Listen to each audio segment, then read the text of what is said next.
In various cultures, there has been stigma toward mental illnesses, so we asked several people from different backgrounds their viewpoint about mental health. In Korean culture, they're trying to have success.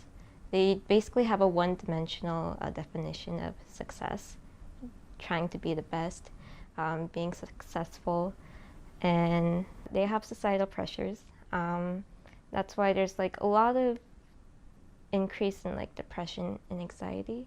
And since some people do not accept the fact that there are people who have mental illnesses, some people just hide the fact that they do have mental illnesses.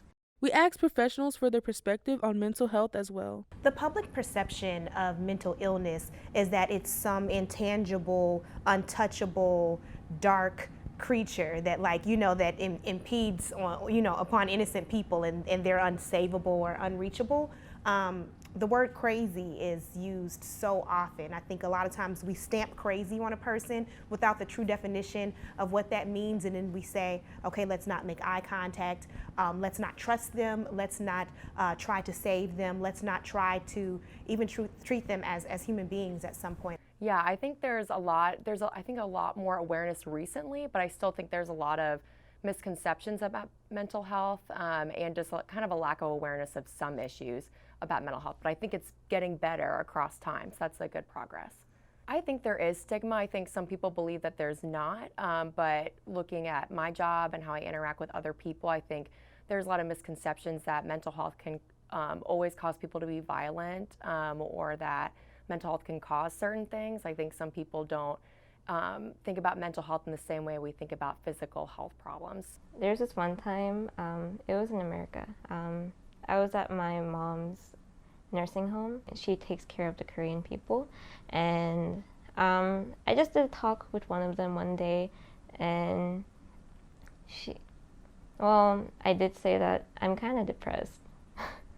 I slightly have like negative views about myself, and she just she told me that I'm weak.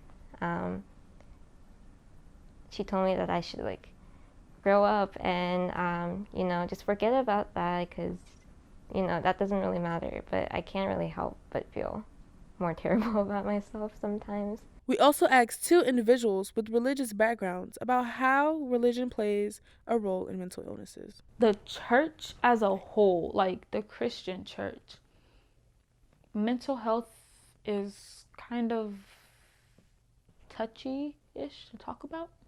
There's a lot of people that come to the church that have mental illness and different things that they're battling without us even realizing it. I would hate to go to somebody at the church and to have them say something that makes my situation worse. We're not always the best in the sense that we don't always know every answer to every situation. There's people out there that are skillful in these things and counselors, and they walk through. But what we do provide at the church is, one, we provide community, and one way of help that we do is we want to make sure that we take somebody who's going through a tough situation and give them a group of community with people that can not only just love on them and support them, but that also can try and meet different needs. When it came to my mental health, my religion and my religious beliefs that wasn't the first thing I would seek when it came to feeling better, exactly, because it felt like it would do more harm than good for me to do that. I think some people think, a lot of people have issues talking in front of crowds. That's something that a lot of people experience. Sometimes people say, that anxiety's not that bad.